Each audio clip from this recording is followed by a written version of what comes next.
Hello বন্ধুরা, সবাই কেমন আছেন? আশা করি সবাই অনেক অনেক সুস্থ আছেন এবং ভালো আছেন। আজকে চলে এলাম নৃসিংহ চতুর্দশী স্পেশাল ভগবানের বিশেষ পানিকম রেসিপি নিয়ে।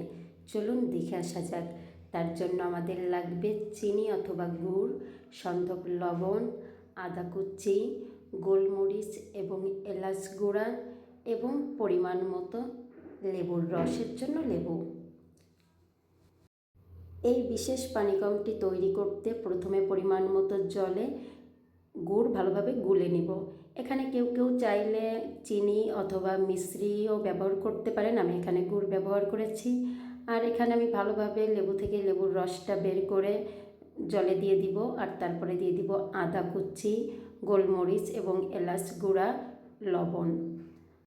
এরপর মিশ্রণটি ভালোভাবে মিশিয়ে ছেঁকে নিব, যেন পানীয়ের ভিতর কোনো দানা না থাকে।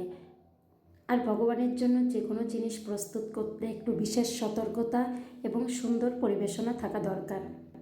এই পানিকম ছাড়াও আপনারা নৃসিংহদেবকে বিভিন্ন ফলের জুস, যেমন আম্রফল, মাল্টা, কমলা, বিভিন্ন ফলের জুস নিবেদন করতে পারেন। আর এই হলো সর্বশেষ ভগবান নৃসিংহদেবের জন্য তৈরিকৃত বিশেষ পানিকম। রেসিপিটি কেমন লাগলো অবশ্যই কমেন্টে জানাবেন। সবাই সুস্থ থাকুন, ভালো থাকুন।